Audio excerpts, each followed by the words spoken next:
This video provides an overview of the origin of DNA replication. The number of origins of replication varies between circular and linear genomes. In circular genomes, such as plasmids, there is a single origin of replication that generates two replication forks that move away from each other. In contrast, linear genomes, or chromosomes, contain multiple origins of replication along each chromosome. Each of these origins also leads to two replication forks that move away from each other.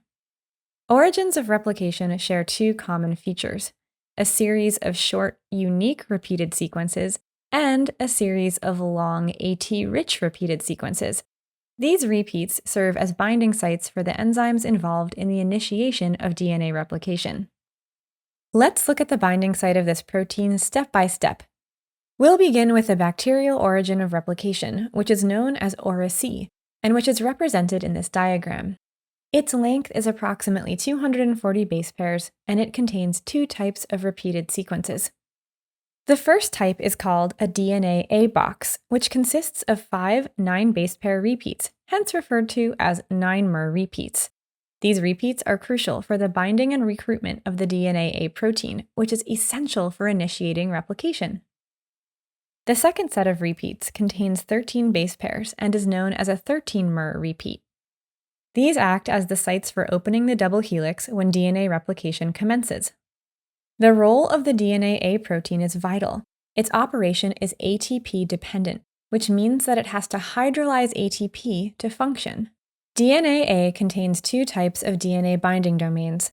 The first binds double-stranded DNA and recognizes the 9-mer repeats, while the second domain binds single-stranded DNA and recognizes one strand of the 13-mer repeats. Once DnaA binds to the 9-mer repeats, it induces a distortion in the DNA double helix. This facilitates the separation of the two strands at the 13-mer repeats. This strand separation is maintained by the interaction between the single-stranded binding domain of DnaA and one strand of the opened double helix at the 13-mer sites. Next, a helicase known as DnaB attaches to the single-stranded DNA.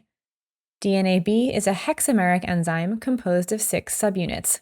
When it's not bound to DNA, it associates with another protein called DnaC.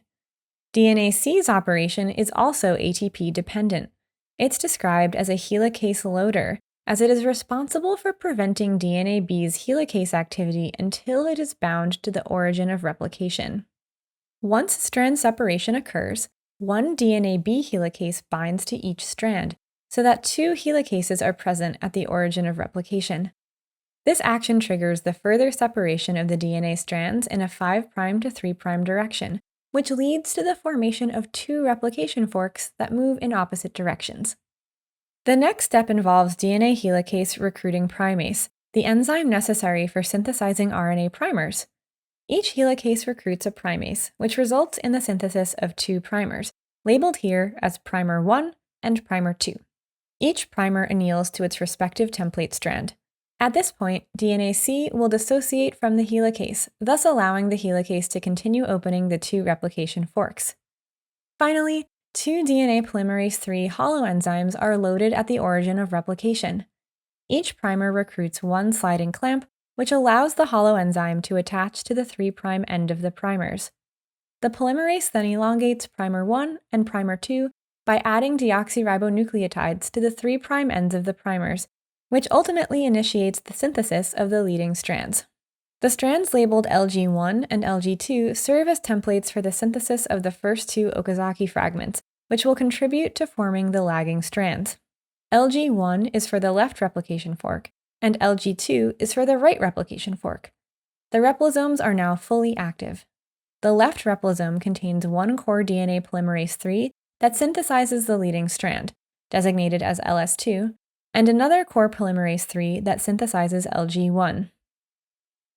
Similarly, the right replisome consists of one DNA polymerase III for synthesizing the leading strand, LS1, and another DNA polymerase III for synthesizing LG2. Replication can now transition from initiation to elongation. The two replication forks continue to move apart from each other while allowing leading strand synthesis to proceed uninterrupted. More Okazaki fragments are synthesized, processed, and assembled to form the lagging strand. To conclude what we've learned so far, initiation of genome replication occurs at very specific sites in the genome, which are known as origins of replication.